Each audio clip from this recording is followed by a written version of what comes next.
Tugasku menemanimu.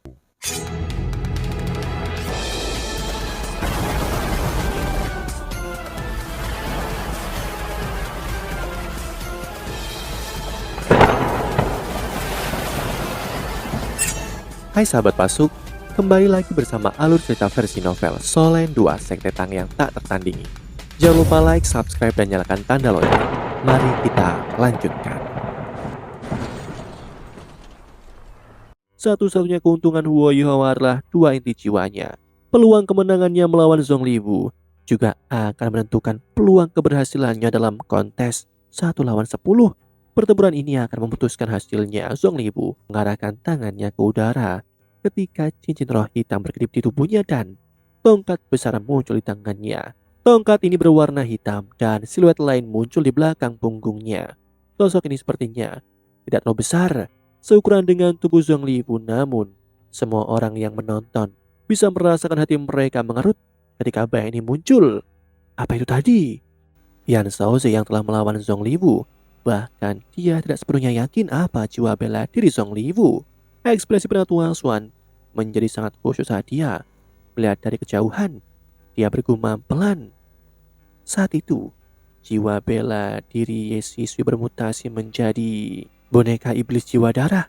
Jiwa bela diri Zhong Liwu tampaknya lebih unggul daripada jiwa bela diri Ye Sisui. Dan itu pasti bermutasi sekali lagi, tetapi untuk beberapa alasan rasanya luar biasa kuat.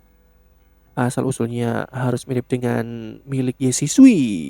Boneka iblis jiwa darah milik Ye Sisui adalah jiwa bela diri yang meningkat terus-menerus dengan memberikan makan dirinya dengan jiwa manusia. Ini adalah salah satu alasan paling penting mengapa penatuamu tidak bisa menyetujuinya lagi. Apapun yang terjadi, banyak manusia telah binasa di tangan Ye Sisui dan jiwa bela diri Zhong Liwu harus memiliki karakteristik yang sama dengan miliknya. Aku hanya tidak tahu seberapa kuat dia bisa menjadi seperti ini. Pertarungan ini akan sangat sulit bagi Huo Yuhao. Yan Shaozi memaksakan tawa dan berkata, apa yang dilakukan oleh Huo Yuhao terlalu beresiko. Dia menantang individu kuat kekaisaran Liu sendirian. Dia benar-benar... Penatua Xuan menggelengkan kepalanya dengan lembut. Aku bisa mengerti apa yang dia pikirkan. Dia meletakkan fondasi untuk masa depannya. Pada saat yang sama, ia benar-benar percaya diri sampai batas tertentu. Mungkin dia memperkirakan peluangnya sebesar 50%, tetapi 50% sudah cukup untuk dicoba. Selama dia bisa menyelesaikan pertempuran ini dengan damai, maka tidak peduli siapa yang dia hadapi sesudahnya, dia pasti akan bisa melarikan diri dengan hidupnya. Bahkan jika dia kalah pada akhirnya, dan jika dia hidup setelah episode hari ini, maka dia pasti akan memberikan kejutan besar kepada semua orang. Apa? Yan Shaozi melirik Penatua Xuan dengan heran. Mengherankan, kejutan apa? Penatua Xuan melirik Yan Shaozi dan berkata, kita adalah Master Roh dan kita harus menangani masalah apapun secara rasional. Namun begitu, peringkat kultivasi kita mencapai standar tertentu, kita harus bersemangat dan kita harus gila. Selain hanya mengumpulkan dan bekerja keras, aku tidak memiliki kegilaan ini dan itulah alasan mengapa aku telah terdiam begitu lama. Apa yang Huo Yuhao lakukan adalah mengandalkan kekuatan eksternal untuk sepenuhnya melepaskan potensinya. Ketika dia mendapatkan inti jiwa keduanya, potensinya jauh melebihi milik kita. Yan Shaozi mulai berpikir menggunakan pertempuran untuk mengeluarkan potensi seseorang. Dia memang ingin melakukan itu, tetapi pada saat berkultivasi, menemukan lawan yang cocok yang dapat mengancam hidupnya terlalu sulit. Ada beberapa di akademi, tetapi siapa di akademi yang ingin bertarung dengannya sampai mati? Pertikaian dengan orang luar hingga kematian itu terlalu berbahaya dan sulit untuk menemukan lawan seperti itu. Huo Yuhao baru-baru ini mendapatkan inti jiwa keduanya dan dia melakukan ini untuk melatih dirinya sendiri sehingga dia bisa bergabung dengan dua inti jiwanya dengan lebih sempurna dan mulus. Dia juga ingin merangsang potensi besarnya pada saat yang bersamaan sehingga dia bisa mempersiapkan diri di masa depan. Masa depan? Seperti apa masa depan Huo Yuhao? Yan Shaozi tidak tahu lagi bagaimana masa depan Huo Yuhao nantinya. Dia hanya berdoa untuknya, berdoa agar dia bisa menang melawan Zhong Liwu dalam pertempuran ini. Namun, dia tidak menyetujui bagaimana Huo Yuhao secara paksa menekan dirinya sendiri. Dia melawan mas roh jahat yang kuat. Seberapa berbahayanya itu? Pertempuran Huo Yuhao dan Zhong Liwu kini telah dimulai di langit. Zhong Liwu tidak menyerang Huo Yuhao sekaligus. Dia mengetuk tongkatnya di udara ketika suara longlongan yang dalam bisa terdengar dan kepala besar binatang buas muncul di depannya. Anehnya itu adalah kepala naga. Itu sepenuhnya hitam tapi itu memancarkan cahaya hijau transparan saat api hijau yang intens menari-nari di matanya. Angin dingin dan seram menerpa di udara ketika kepala naga muncul. Apa itu? Yan Shaoze telah berselisih dengan Zhong Liwu sebelumnya tetapi dia telah membakar dirinya saat itu sehingga dia dapat memberikan waktu untuk teman-temannya. Sementara Zhong Liwu tidak memberikan kekuatan penuh dalam pertempuran itu. Yan Shaoze sekarang menyaksikan ketika Zhong Liwu tiba-tiba melepaskan kepala naga yang sangat besar. Kepala naga ini tampaknya terkait dengan jiwa bela dirinya namun sepertinya tidak. Yan Shaoze heran seberapa kuat Zhong Liwu tepatnya. Tidak banyak orang di Gereja Roh Kudus yang tahu seperti apa kekuatan sebenarnya dari Zhong Liwu, apalagi Yan Shaoze. Kepala naga yang sangat besar itu bukanlah akhir, itu hanya awal. Kerangka hitam yang besar berangsur-angsur berayun keluar dan cakar naga itu dengan cepat mengeluarkan tangan ketika naga perlahan-lahan menunjukkan tubuhnya yang luar biasa. Ini adalah naga hitam raksasa, namun perbedaannya adalah bahwa naga hitam ini tidak memiliki sisik, otot atau daging, tetapi seluruhnya terbentuk dari tulang hitam. Bahkan saat ini, aura naga hitam ini sebanding dengan naga yang sebenarnya. Huo Yuhao tidak menyerang Zhong Liwu saat dia melepaskan naganya, sebaliknya dia hanya melayang diam-diam di udara dan menunggu. Dia memiliki armor perang dewa es yang menutupi dirinya sehingga dia tidak akan bisa melihat ekspresinya. Sembari dia menggunakan kemampuan adas bintang untuk dengan cepat memulihkan kekuatan jiwanya. Mengapa Huo Yuhao tidak mengambil kesempatan ini untuk menyerang?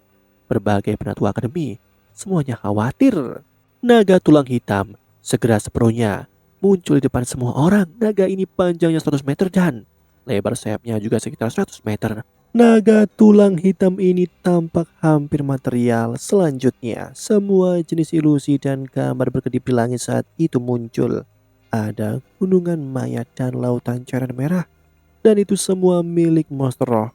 Ada tangisan menyiksa dari jiwa-jiwa binatang yang tak hitung jumlahnya bergema di langit.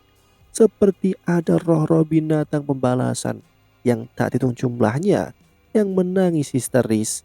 Berapa banyak monster yang telah dihabisi Zhong Liwu untuk menciptakan sesuatu seperti ini? Zhong Liwu berdiri di atas tengkorak tulang naga besar itu. Dia sangat kecil dibandingkan dengan naga tulang tapi dia mengeluarkan perasaan menyesakkan yang menciptakan tekanan mengerikan. Aku menemukan kumpulan tulang naga ini di beberapa peninggalan bersejarah. Jiwa naga belum menghilang saat itu. Meskipun naga itu sendiri tidak dianggap sebagai spesies drakonik tingkat atas. Dan meskipun garis keturunannya bahkan tidak murni, naga ini memiliki semburat naga perak di tubuhnya.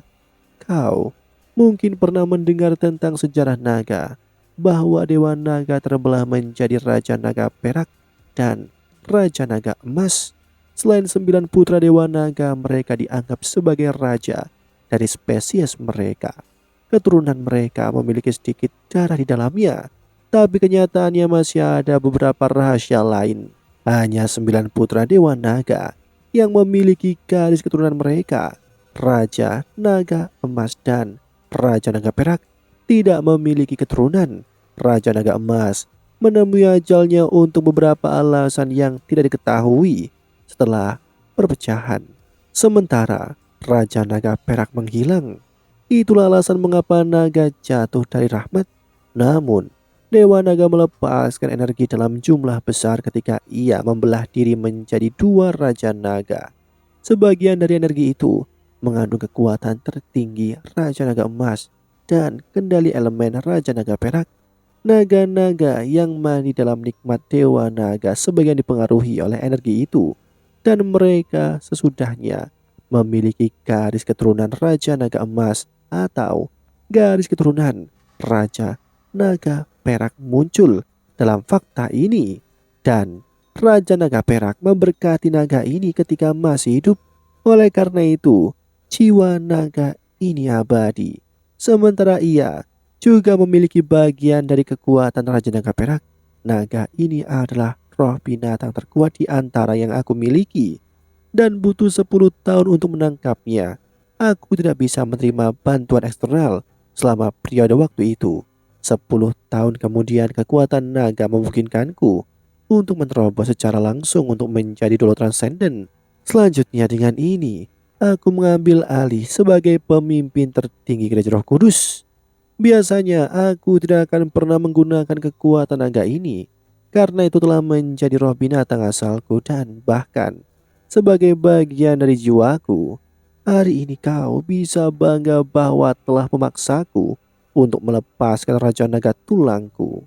Suara Zongliwu dalam dan dingin. Aura Raja Naga Tulang menjadi sedikit lebih kuat dan langit sedikit lebih gelap. Dengan setiap suku kata yang diucapkannya, cincin roh Zongliwu berkedip di tengah cahaya hitam dari awal sampai akhir dan tidak ada yang tahu apakah dia menggunakan keterampilan jiwanya. Kau mengucapkan begitu banyak omong kosong. Woyuho berkata dengan jelas.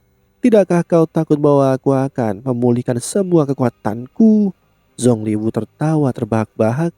Jadi, bagaimana jika kau pulih? Apakah kau benar-benar berpikir dapat menantangku 1 lawan 1? Selain itu, apa yang telah kau keluarkan sebelumnya bersama dengan kekuatan Weta Suci tidak mudah untuk pulih. Aku mengutarakan begitu banyak omong kosong padamu hanya karena aku yakin bisa mengalahkanmu.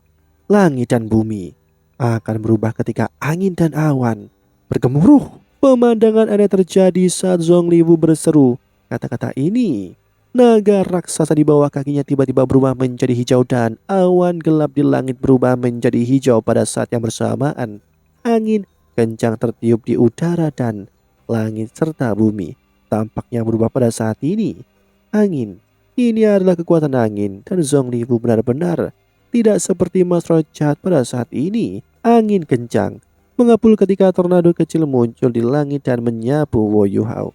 Angin menakutkan menerpa dirinya dan unsur-unsur air di langit dengan cepat jatuh ketika kekuatan adas bintang dihilangkan begitu saja. Angin yang sangat kencang. Apakah ini penguasaan Raja Naga Perak atas elemen? Gaya bertarung yang aneh ini sepenuhnya di luar jangkauan Mas Roh yang normal dan tidak ada satu orang pun yang bisa mengetahui keterampilan jiwa yang digunakan oleh Zongliwu. Dia menggunakan roh monster untuk bertarung dan roh monsternya sama sekali berbeda dari milik roh Woyuhao. Woyuhao adalah satu-satunya orang yang bisa mengerti sedikit tentang apa yang terjadi pada saat seperti ini. Dia masih tidak bisa mengatakan apa jiwa bela diri Zongliwu, tapi dia bisa yakin bahwa Zongliwu mengandalkan jiwa bela dirinya untuk menangkap Raja Naga Tulang ini sebagai roh binatang buasnya. Zongliwu hanya menargetkan binatang buas, tetapi ada begitu banyak tangisan menyiksa monster roh karena ia hanya memiliki satu roh binatang. Itu berarti bahwa monster yang telah dihabisi Zongliwu mungkin telah menjadi makanan bagi Raja Naga Tulang ini. Tidak heran dia ingin mengejar dan menghabisi Dewa Binatang di Tian. Tentu saja Zongliwu tidak akan menggunakan Raja Naga Tulang ini untuk mengkonsumsi Dewa Binatang jika dia berhasil. Sebagai gantinya, dia akan secara langsung mengendalikan Dewa Binatang sebagai roh binatang barunya dan dia mungkin akan menggunakan roh binatang baru itu untuk mengkonsumsi Raja Naga Tulang ini. Kekuatan Zongliwu sendiri meningkat terus-menerus dengan siklus kuat yang terus-menerus menelan yang kuat. Zongliwu berevolusi dengan cara ini. Ketika roh Zongliwu cukup kuat, dia akan mengkonsumsi monster lain untuk memperkuat roh binatang buasnya. Ketika roh binatangnya sendiri tidak cukup kuat, dia akan pergi ke arah lain dan mengubah roh binatangnya.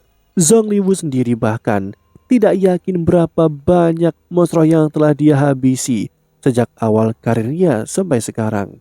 Ketika dia menjadi seorang Dolo Transcendent dengan ditambah dengan roh binatangnya, ia benar-benar menjadi Mas Roh jahat yang tangguh. Dia memiliki karakteristik yang menonjol dan kekuatan sombong. Demikianlah kisah untuk kali ini. Sahabat Pasuk, jangan sedih, jangan bimbang, apalagi galau, karena aku kan selalu menemanimu.